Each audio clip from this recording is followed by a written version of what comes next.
that's when all of a sudden there was like the Elohim. The Bible talks about the Elohim, those who they sing hymns to God, the angels that sing hymns to God. And there was the light. And Russell basically informed me that I was going home. And so I thought, well, boy, you messed that up. So then they introduced me. Then there was about 7 angels. They were 14 feet tall each. They were all female in appearance. And they were showing me my life in any time that I was angry, resentful, or blamed other people. They asked me one question, Tia, and that was, how does that relate to love? I'm pleased to be here with Mark Patterson, who had a near death experience in February of 1986 at a party as a teenager. He has come to share his experience with us today. Mark, thank you so much for being my guest. I'm very pleased to have you. Oh, Tia, thank you. It's my pleasure. Thank you so much for having me on. And that is correct. I did have a profound near-death experience at the age of 16, my God, 38 years ago, at the Canterbury Inn and Suites in Coralville, Iowa, as a teenager. But before we get to that, I think it's important that the audience and your listeners know that as a child, I was very psychic and very intuitive. I always saw lights around people. I always knew things about people that I wasn't supposed to know. I always had, like dreams, very vivid, profound dreams. And unfortunately, I was told, don't talk about that. Why do you know that? You shouldn't know that. My father, who was a holy roller Southern Baptist, always told me that I was possessed by the devil. And so you learn, unfortunately, when you're very sensitive and you see things and you know things and you're told. And also, I had encounters with ETs, angels, UFOs from the time I was like 3 or 4 years old.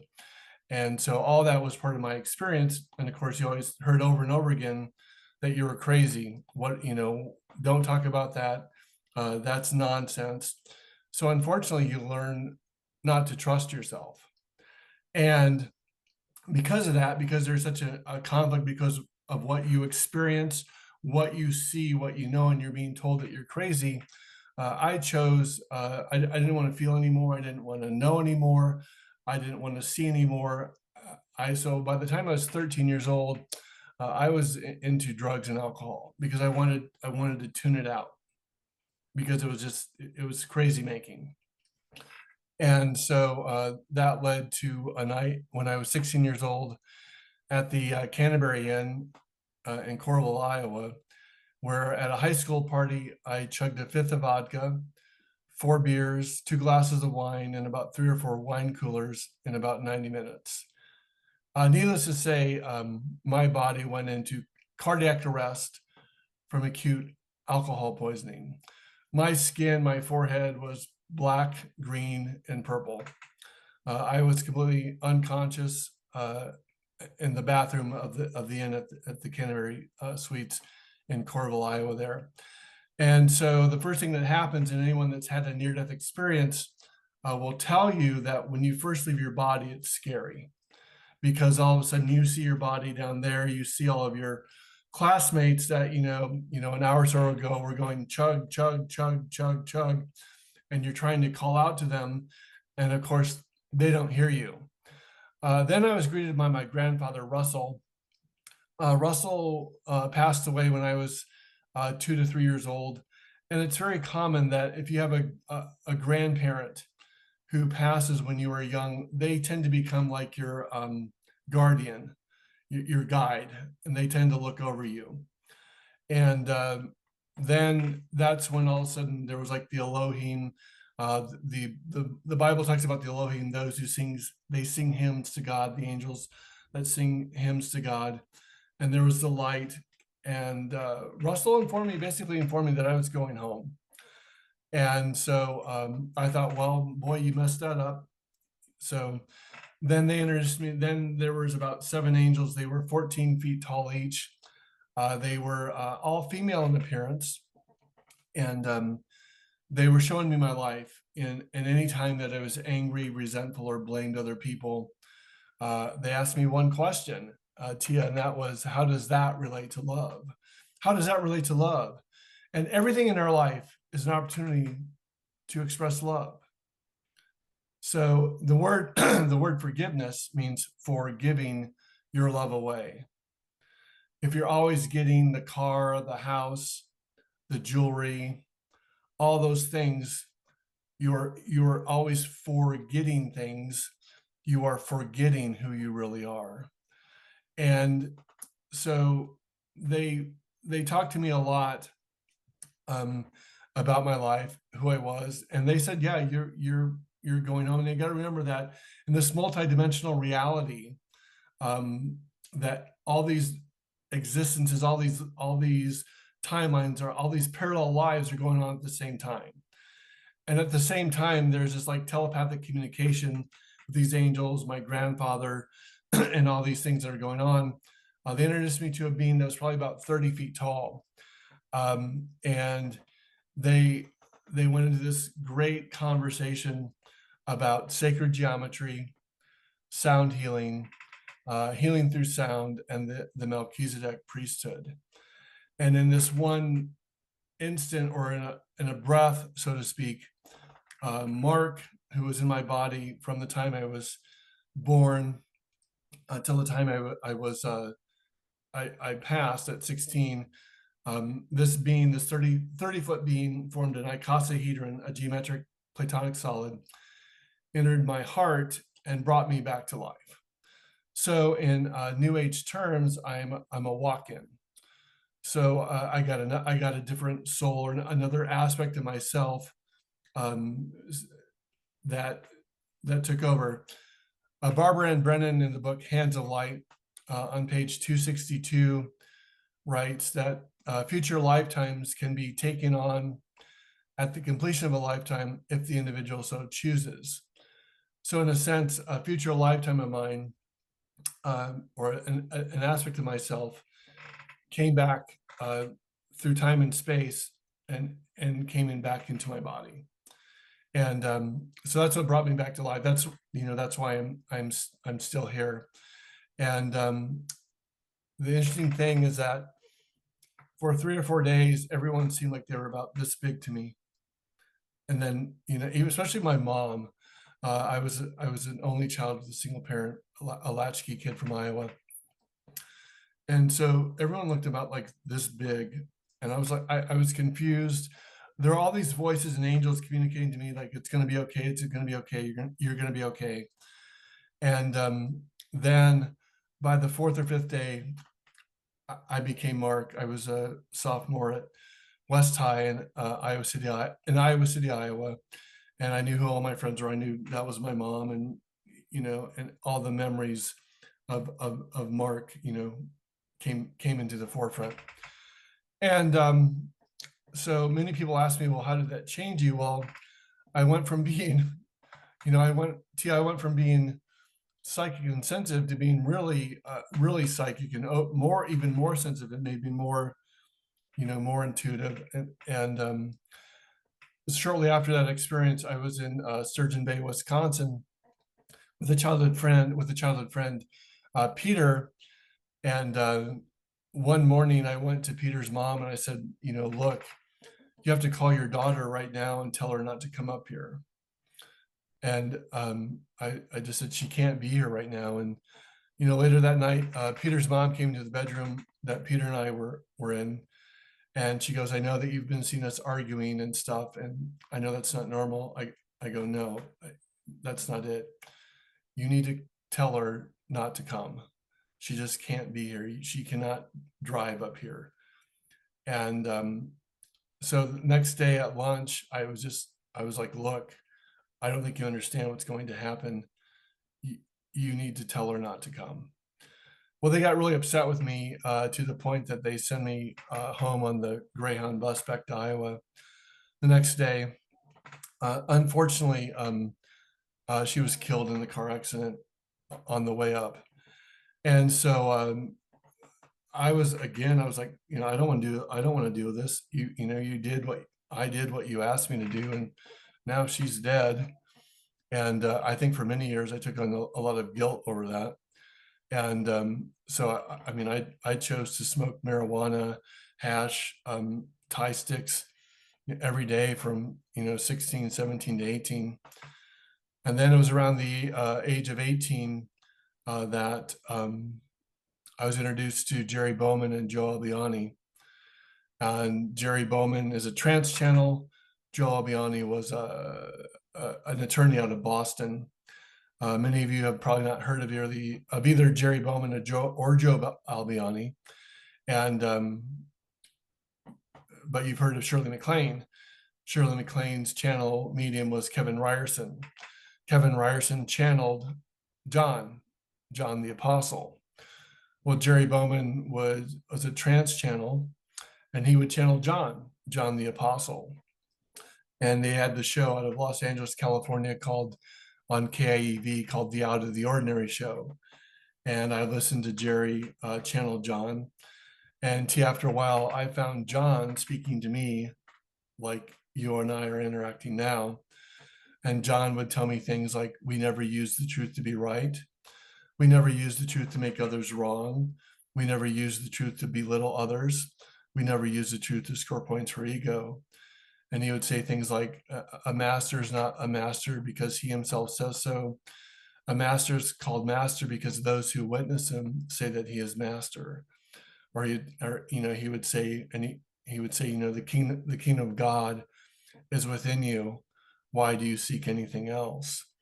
And of course, Tia, when you're 18, 19 years old, there's too many blondes, there's too many brunettes, there's sports, there's college football, there's Nature Boy Ric Flair. And 30 plus years later, you go, maybe I should have paid attention to him more. Maybe I should have listened to him more. But from 18 to 25, I received a lot of information from John and Lazarus. And then around the same time, I was introduced to Dick Sutphin. And Dick Sutphin wrote the book You Were Born Again to Be Together, which is about soulmates, karma, and reincarnation. And I followed him and trained with him in Sedona, Arizona from like 1990, 91, 92, 93. And then I saw him again in Chicago, Illinois in 93 or 94. That's how I learned how to do past life regression. And of course, unfortunately back then, no one took me seriously. And so I want to kind of go back, retract to the near-death experience. And this is really important for people to understand, is that your life is the way that it is. And this is what Native Americans teach, especially the Lakota elders. I mean, I did a sweat lodge with Wallace Black Elk in January of 97. And Lakota teach that your life is the way that it is because it really cannot be any other way. And in my near-death experience, they talked about this, that our lives are the way that we are because we plan them. We agree to them. We choose our parents. We choose our circumstances. We choose where we're going to live. We choose this. And in Psalm 139:16 says, it's Psalm 139:16 that says that every day of my life was ordained in your book before a single one of them had passed.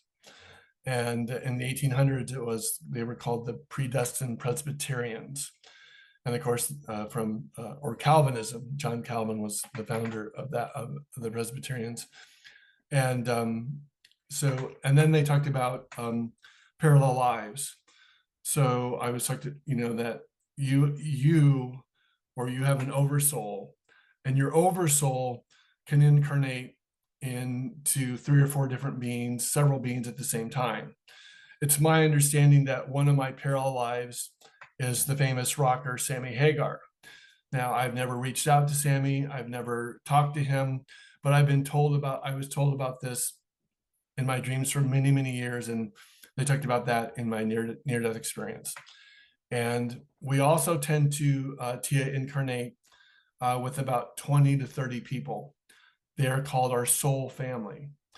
And they are people that, like our aunts, uncles, our cousins, our parents. I've not lived in Iowa since, I want to say 92 or 93, but it seems like, Tia, every time I go back, I always run into the same 2 or 3 people, And those two or three people are part of my soul family. Is everyone in your soul family a part of this oversoul as well, or are they different oversouls? Different. They're different. And I want to go back to your near death experience for a minute where you were talking about being a walk in.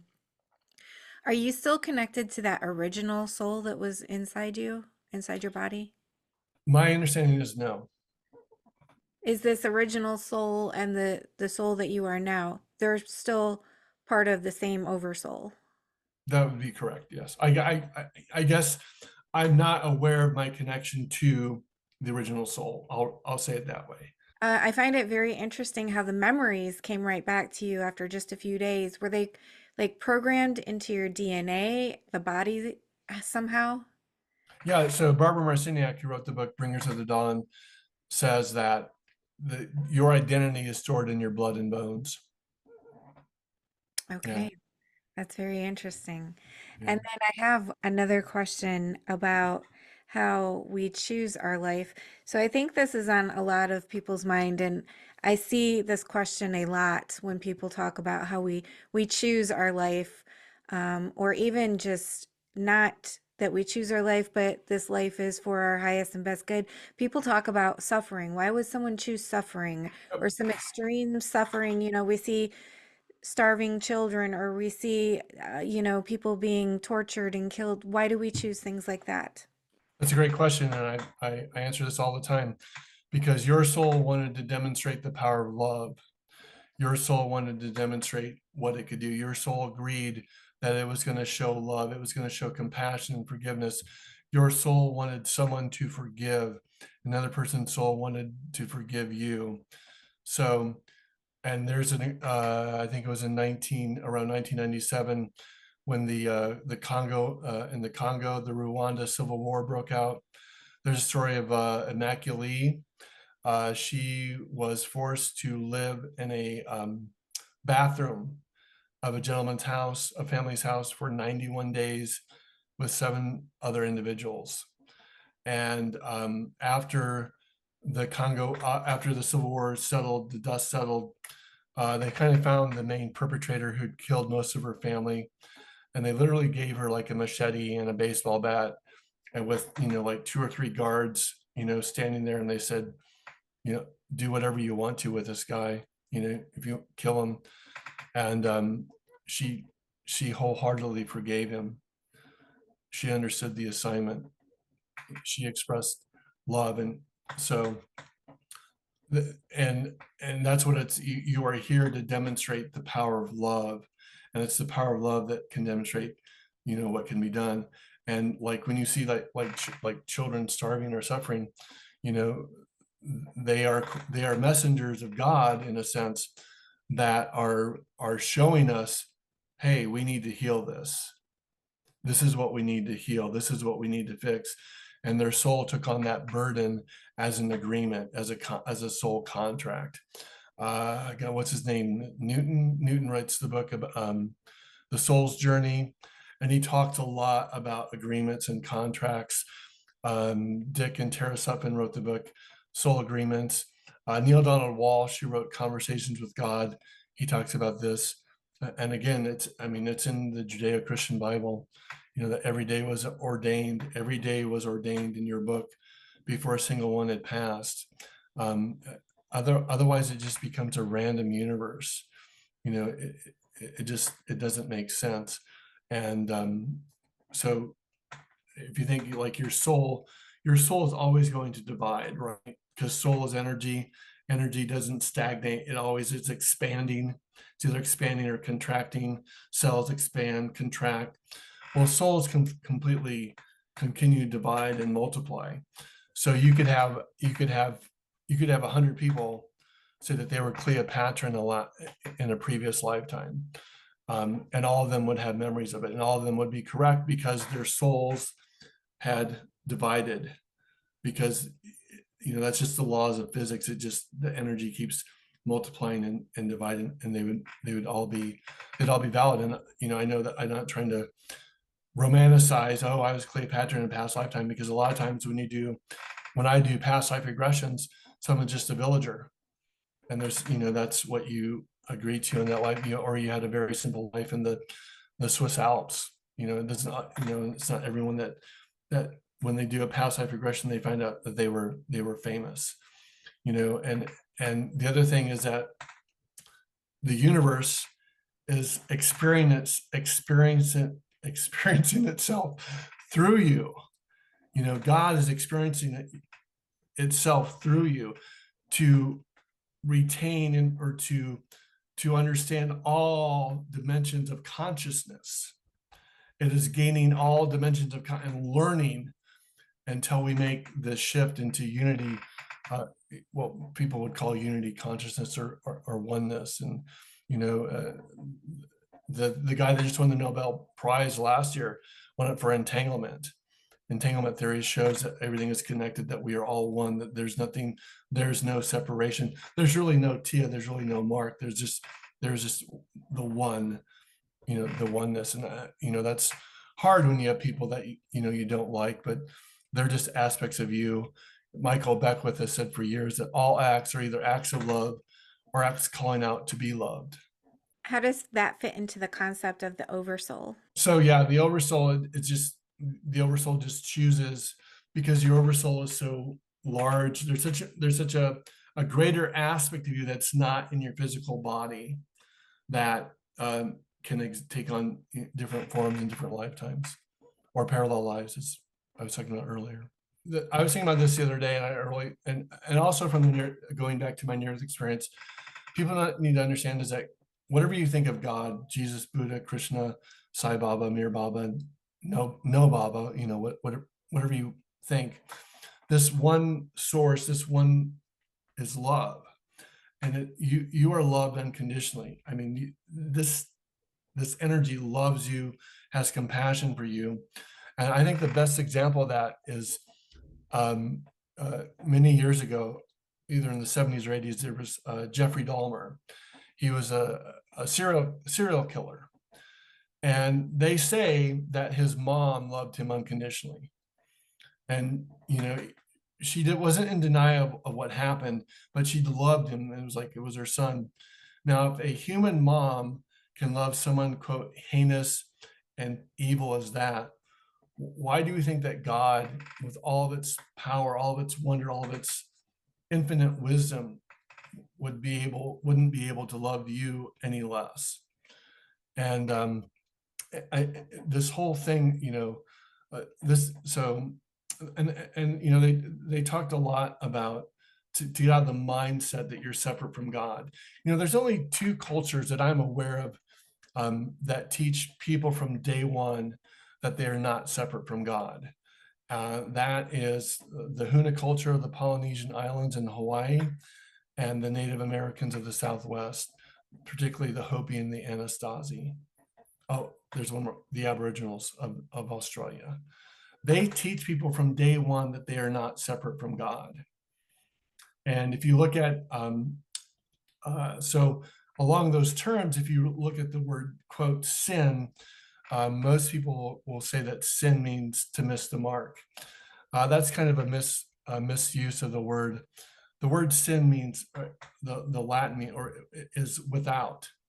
So what the church did is that they created this bizarre diagram, and it's a lie, that you are born in sin, meaning that you are born without God, and that only Jesus was born with God. And yet Jesus said the kingdom of God is within you. You are it. I mean, you are source energy. You are an aspect of the divine, the oneness, and it's about embracing your humanity, because you're gonna drink the bottle of wine. You're gonna have one night stands. You're gonna make mistakes. You're gonna do all this, quote, stupid human stuff, but you really have to learn to make peace with it. You have to learn to love all of it, embrace all of it, because I've used the analogy for years that, Tia, if you and I leave to go to Jamaica and I arrive an hour behind you, I didn't fail Jamaica. I just arrived at a different time. And all of us are on our own consciousness, our own awareness. We're all doing the best that we can with the awareness that we have at any given moment. And it's really about raising our awareness level, our vibrational level. And our guides are with us, our angels are with us. And generally everyone has two guides, guardian angels, two guides, and then you have angels, and sometimes people interact with ascended masters and other beings, other life forms. I mean, we are delusional beyond measure to think that we are the only life form in this entire multi-universe, entire galaxy. I mean, NASA spends billions of dollars on trying to find life form in outer space. So all the evidence of extraterrestrial life is right here on the planet, all over the planet, from the Southwest to Australia to Wales. We are definitely not the only life forms. So I guess, and they talked about that, that there are other beings, and there's Octurians, Sirians, Orions, the Andromedons, the Lyrians, that look like the lion people, cat people, and they're all playing an important role in Earth right now. And I can assure you and your audience that there are literally millions of beings lined up to incarnate on Earth. And the reason is because as we make this jump into a higher consciousness, it'll create a domino effect of that. Not only will we liberate ourselves, but thousands and thousands of galaxies will also be liberated. And it'll be like a simultaneous jump. It'll happen like in one instant, in a breath. And it's important to realize that, that all those things, all those dimensional realities already exist within you. All the knowledge, all the information exists already within you. And it's just about remembering that. It's like those things, Tia, those pictures. You look at it this way and there's one picture, you turn another way, there's another picture, you turn it a third way, there's a third picture. All those pictures are on the same plane, but depending on how the light is reflected back to you determines what you see. This is the same thing true with human consciousness. Depending on what frequency of light that you see and is reflected back to you determines what you see. That's why the Mayans call this an illusion. Now, many New Age teachers can get into this dangerous trap that it's an illusion. No, this is not an illusion. It's an illusion because we only see about 2% of the light spectrum. But the human experience is very real. And the other thing people talk about, you have to be purified, you have to be pure, you have to become purified. Really dangerous stuff, because when is it ever going to be enough? And then you get in this trap. I got to do another class. I got to do more. I got to do more. I got to do more. I got to take this. I got to do this. I got to do this. And it's never ending. You are already it. You are already it. I mean, God created your soul. There's nothing flawed about your soul. We have an ego and a mind that's flawed, but the soul is perfect. The heart's perfect. And that, that's what we have to remember, that, many teachers from Wayne Dyer and others have talked about the greatest distances from your mind, your ego, to your heart, and that's very true. And but I mean, the idea of, quote, being pure is dangerous, because it keeps you that you're in the illusion that you're always going to have to do more. But you have to just, you are enough just as you are. Despite our flaws and our mistakes that we make. Is that how we get trapped on the wheel of karma, the reincarnation cycle? We get trapped in karma because we buy into fear. We generate the same experiences over and over again because we forget who we are. We generate the same relation. Like, I know a girl that I worked with. She dated a guy who was a certain height, certain body type, bald. She broke up with him, and 6 months later, she's already dating his twin, even though they lived in two different states. So we generate the same relationships over and over again until we learn compassion, forgiveness, and non-judgment. So I just want to go back to a story about how our guides interact with us. So my background, outside of speaking at conferences and expos, I do sound healing as well, but I've been a fine dining server for many, many years. And in I would say 92 or 93, I was in Charleston, South Carolina. I worked at 82 Queen, and I just read the book Bringers of the Dawn by Barbara Marciniak. It's a great book. And I was watching these videotapes called The Flower of Life with Drunvalo Melchizedek. And it's about sacred geometry, the pyramids, the Sphinx. This bone is 1.6 times longer than this one, 1.6 times longer than this one, 1.6 times longer than this one. Height of the pyramid divided by its base is 1.6, so on. It's called the Fibonacci sequence, the phi ratio. So everything in life and nature is based on mathematics. And so this guy came into our restaurant, and every night for like 5 or 6 nights in a row, he ended up in my section, even though I was in a different section every night, which is, I mean, that's impossible to begin with in the first place. And so I'm talking to him and his wife and his son, who was my age, and I'm taking his order, and all of a sudden this angel comes to me and goes, it was a female angel, and she says, "We need you to talk to him about the videotapes you're watching." And Tia, I'm like, no, I mean, we have an hour and a half wait. I'm running 6 tables. I'm in the weeds, and I'm just like, yeah, right, you know. And so I go to leave from the table.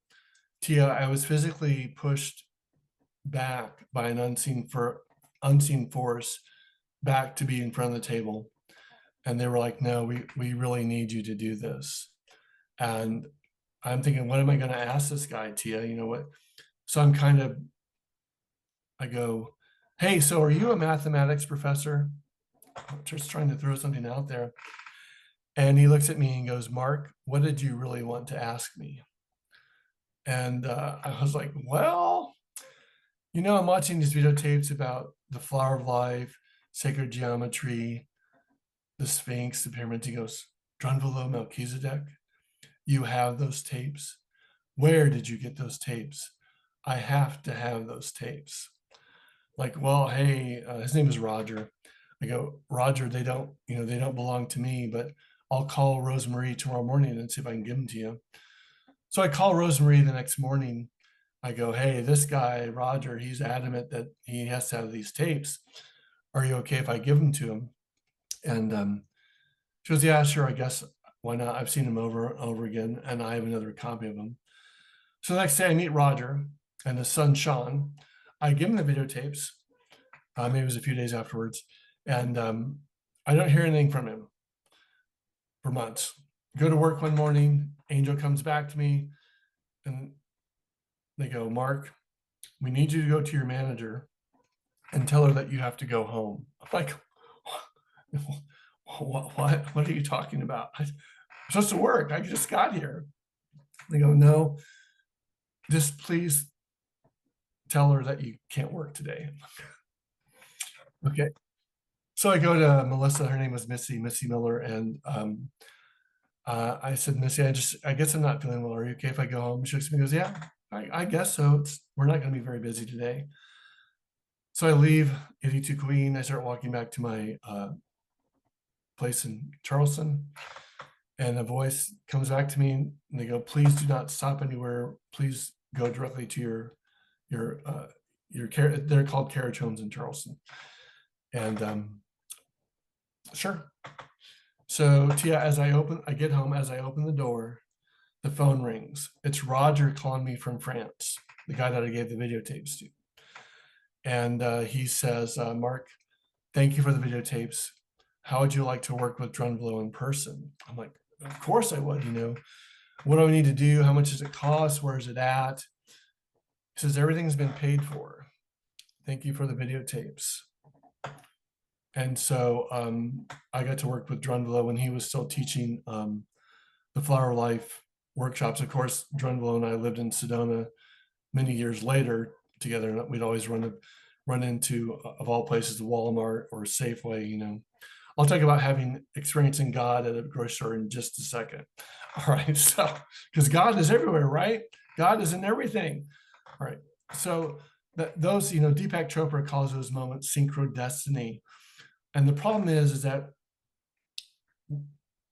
when you get that information, it's important to trust it. Then you shift from trusting the voices, the angels, to trusting your heart. Because when you start trusting your heart and your soul, that's when the real magic happens, right? So, and they are always with us. They're always available. I don't think that life was meant to be a struggle. I think that we struggle with who we really are, and we resist who we really are. And it is that resistance that creates the strife and the problems and the karma and all those things. So, experiencing God in a grocery store.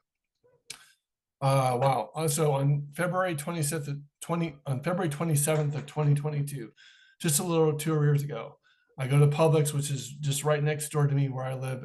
I'm in the Asheville, North Carolina area. And I get into the store, I grab my cart, I start pushing around, and boom, out of nowhere, I'm having this Kundalini energy experience. I mean, this intense energy is running through my body. I am on fire. And I'm just trying to push my cart. I'm trying to keep a level head.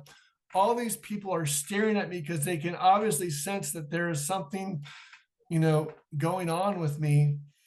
And it must have lasted for about 20 minutes. And I'm not even putting anything in the cart because I'm just trying to, I didn't even think like to go outside. I'm just like, pushing the cart while I'm having this intense energetic experience going through my body, right? And every cell and every end, I'm on fire. And so, I'm just trying to push my cart, not trying to make it, make a distraction or anything. So, and it finally subsided. And since that time, I have experienced moments of what you'd call the presence, living presence, Holy Ghost, or unity consciousness. And then earlier this year at Harris Teeter, the other store, I'm grabbing a pizza for my girlfriend and I at the time, and I walk out, and all of a sudden I get hit with another boom, another flash of energy. That this one looks more like a cross of intense white light going right through my third eye. And I mean, it took everything I had not to collapse on my feet and on my knees just to stand up, because its energy is so intense. So yes, people, you can experience God at Walmart, at the grocery store, or whatever it is. It's just, because it's always there. The energy field, entanglement shows, it's always there. It's always here. It's always available to us. And the key word is alignment. Are we in alignment with that? Are you in alignment with all aspects of yourself? Are you in alignment with your higher? Are you in alignment, with your nature, your calling? What are you in alignment with? And I think that's, really the key to learning how to be in alignment with who you really are, and to learn to see that, God is everywhere, omnipresent, all knowing, and we can tap into that knowledge. And Dr. Joe Dispenza and this is, I have a friend that just went through this. She never did meditation, not really holistic, not really spiritual, no practice, no guided meditations. Just one morning, bam, she had an awakening. And we see this happening all over the planet. Everyday people are awakening in an instant. And that's why I also think there's some really unseen influences going on that we are not, we get caught up in the TV and the news and the drama of the planet, and we really don't know that there's all these unseen things going on that are really helping the planet evolve and people evolve. So I think there's some, despite so Jesus said, do not focus on that which is seen. I think there's some really good things unfolding. Do you know what unseen forces are at work? Do you have an idea of what's happening? Um, I think the matrix is collapsing. Keanu Reeves says the matrix wasn't a movie. It was a documentary. Tell me more about this collapse of the matrix. What's happening? Well, I just think that, um, Billy Carson calls it the resonance awakening, has to do with how the planet is moving. We kind of think that the planet kind of orbits like this, but we're actually orbiting almost in a manner that would simulate the helix of the DNA, and we're moving through time and space. We're going towards the I guess you'd call it the equator of the universe, and it is that energy, that light, or people talk about this flashlight that's going to happen from the sun, but I would say that all those things are already within you, and it's about like, because you could have someone experiencing God, and the person that's standing next to them is experiencing complete suffering, yet they're in the same house, the same situation. That's the same. The mind in itself can make a heaven of a hell and a hell of a heaven. So as we're going towards this resonant awakening, as we're going towards the equator of the universe, the earth by nature is going to expand, the consciousness is going to expand, the awareness is going to expand. We are receiving energies that we've never been exposed to before, particles, photons that we've never been exposed to, that are shifting our awareness, our DNA, our chemistry. And you have also just people, there's more information about aliens, ETs, angels, near-death experiences, afterlife experiences, parallel lives, even about the simulated reality. People are becoming aware of this. I mean, 30 years ago, this stuff, was all quote conspiracy and nonsense. So I agree with Billy Carson that we are moving towards this equator of the universe. This time, and also the timelines are shifting. A few years ago, there was a major. I mean, I remember experiencing this in my dreams. There was a major timeline collapse that was based in control and fear, and there just seems to be we just seem to be awakening. I don't think we have a choice, to tell you the truth. I've noticed that there's more and more people that are having experiences, and it seems like we are going through a shift. Um, and you said it's because of the location of our planet in the universe. Yeah, because our universe is orbiting around the sun, but it's also the whole solar system it's going through time and space. Like it keeps moving. We forget that we are moving through time, and we're moving through space. And it's only the laws of gravity and our atmosphere that keep that. And along with that, part of the quote insanity stuff, all the craziness that's on the planet, is that the electromagnetic field of the earth is getting really thin. And then at some point in time, then it'll be back to full strength. And that relates to the shift in consciousness that's unfolding on the planet. So there's several factors. So the whole solar system is moving towards a different dimensional reality. And it's not, people talk about the new earth. The new earth is already here. It's about whether do you see it or not. Are you in alignment with it? Are you tuned into it? But it's already here. It has always been here. And so we are just, we are just waking up to that. It's not, I don't like the word ascension. I don't think we incarnated to ascend, but we did incarnate to restore heaven back to earth, bringing heaven back to earth. It talks about, and the rivers will be restored, and the deserts will be returned to the green lands, and that's in Africa, and I think that's unfolding now. So we might see some rough times, but it ultimately will be better for humanity. Is there a time frame, or is this something that's going to slowly evolve our consciousness, or will there just be like one big event and then we'll be on the other side? All the above. I don't know. So I think by 2026, 2027, there will be full disclosure. I think we're rapidly approaching. I mean, the Pentagon, the last 2 or 3 years, has released more UFO footage. They earlier this year, they had a whole the congressional Congress just did a whole hearing about UFOs and things like that.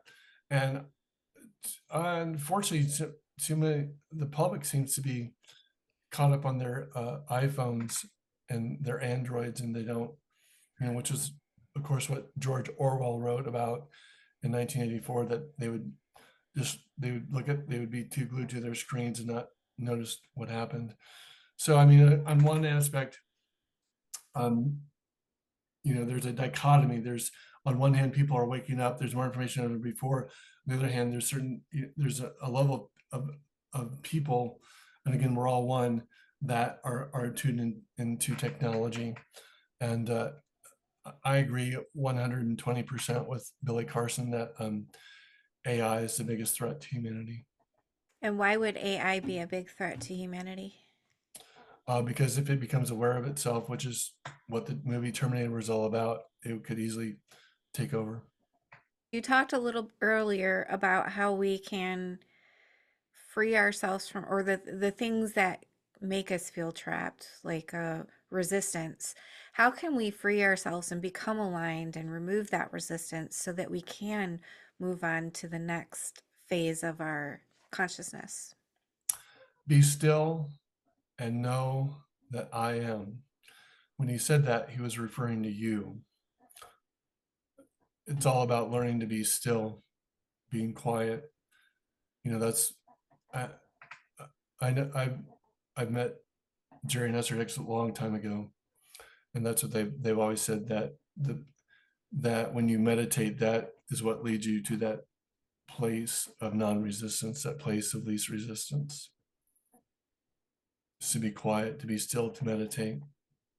We get too distracted. Must go here, must go there, must do this, must do that. We're glued to our phones, and we forget to be still and to be quiet. All the technology, all this technology that we have is merely a reflection of all the technology that we already have within us. As above, so below, as within, so without. I mean, we already have, I mean, we already, just an example, like, have you ever thought of someone that you haven't heard from years, and all of a sudden they call you or they send you an email? Or have you ever been like walking in the grocery store, or walking wherever it may be, and you start thinking of a song, and either that song comes on the radio or overhead, or the person next to you starts singing it? I mean, all the technology of communication is within us, of all those things. Just that our DNA has been altered a little bit, turned off. It's going to get turned back on here. How does our DNA get altered or turned off? Well, I agree with Zachariah Sitchkin, Billy Carson, John Melchizedek, and all. And based on what I've studied, is that um, the Anunnaki basically created humans for the purpose of to mine gold for them, and that they altered us so that we would be smart enough to do work for them, but not smart enough to realize that we were their slaves. And then eventually we did kind of, break from that. And Barbara Marciniak talks about that in Bringers of the Dawn, and she's talked about that in many of her. She channels the Pleiadians, and she's talked about that the human that we have now, the DNA was turned off. A couple strands of DNA were turned off, so we wouldn't be, quote, fully awake. So I guess you'd say that alien manipulation. And what should we look forward to? You said 2025, 2026, we're going to see some major changes. What are we looking for? Just it should be 2026, 2027, somewhere on there. Full disclosure, you'll remember that you're a galactic being. See, the word apocalypse means removing the veil. The right-wing movement turned it into doomsday, kaboom. But apocalypse is French for releasing the veil, and then that's why you have all these people having these awakenings all over the planet. Now, if you think about, there's 8 billion people on the planet, right? The the number of the good is 144,000. So it seems kind of like skewered. But according to Abraham Hicks, one person who's awakened can awaken 1 million people. Got that? So 144,000 times 1 million is like 134 billion or something like that. I mean, it's so the numbers are in favor of the good. I mean, it could shift, dramatically. Well, I mean, there's just, we just keep having more breakthroughs in medical technology. I think that the grip of out of lobbyists is coming to an end in Washington, D.C. I think that we're going to come to a point where we don't have all these, like the big pharma, big oil, big tobacco controlling our government. That's part of the awakening. Our ruling class is going to become more in tune with the needs of the people or go away? I think that the people, if they when we awaken, are going to get a whole different ruling class. So I would just say that hell doesn't exist. You're not going to go to hell. Heaven is within you. You don't have to die in order to experience it. If you look at the metaphor of the crucifixion, it says that Jesus went to the depths of hell. So the Gnostic Christians defined hell as the distance that you place yourself between you and God. And the more that you believe that you were separate from God, the more that it was said you lived a life in hell. Hell was actually a village outside of Jerusalem where they burned garbage. And if you could not afford a proper burial, you were given a shallow grave where the animals could, quote, easily gnaw at the flesh. So it's said that when he was placed on the cross, and this is the same story of Horus, the immaculate conceived son of Isis, Horus was placed on the cross in between two thieves, died, resurrected 3 days later, same story verbatim. So it says that he went to the depths of hell, meaning that he went to the depths of his illusion that he was separate from God. Then it said he abolished sin, meaning that he abolished that belief that he was separate from God. And so what that means is that you are casting away the delusion that you are, or illusion that you're separate from God. And when you do that, that's greater than winning the Powerball. That's it. So if I had any closing arguments, it would be that God, whatever you call it, is within you right now, right here, today. And you have access to it. You have an alignment with it. It is right here, right now, and that you don't have to die in order to experience it. That's the trap that, I always say rest in peace. Well, why can't we live in peace? Or they're in a better place now. Why can't we be in a better place now? Because that presence is always within you, within everyone, regardless of race, creed, orientation, sexuality. All that stuff is fear-based. God's presence is love, and that love is within you right here, right now, today. And embrace it. It's so strange that they tell you to be afraid. Be God-fearing. No, don't. Be God-allowing. God embracing. Allow that. Embrace your humanity and allow your divinity to flow through you as you allow the universe. Don't hold your creativity back. You're born to win, but conditioned to lose. You're winners, not sinners. And just get that mindset in your mind that you're this, guilty sinner. It's garbage. It's nonsense. Trust yourself. Believe in yourself. You're it. Michael Beckwith wrote the book, You Are the Answer. I've been telling people that for 30 some years now. You are it. You are the way. You are the light, the truth, and the way. It is already within you. That's why it says, be still and know that I am. And if people want to reach out to me, my website is it's www.mark Patterson.com. That's Mark hyphen Patterson.com. If you don't put the hyphen in, you'll get a famous jeweler in New York City. Well, that's quite a difference than what we're looking for. Mark, this has been so wonderful. Thank you so much for being my guest and taking the time out of your life to come and share your experiences and the wisdom you've gained over the years. I Yeah, appreciate you. I was just saying, thank you. And I do hypnosis sessions and past life regressions via Zoom. They're very effective, very powerful. So if I can help anyone, please reach out to me. Awesome. Thank you so much, Mark. All right, thank you. Bye. Bye now. Thank you for being here. I just want to tell you how much I appreciate you being here and supporting my channel. If you haven't already subscribed, please consider subscribing if you enjoy near-death experiences and other spiritually transformative stories. It helps the algorithm know that this information is useful and push it out to more people. And that's the goal, to get as many people to know that we are eternal spiritual beings and that we never die. Our bodies might die, but our essence will never die. And I want people to live with less fear. Let's all spread the word. Like, comment, subscribe, share, hit that little notification bell so you get all the notifications when my videos post. Thank you for all of your support. I'm sending love to you.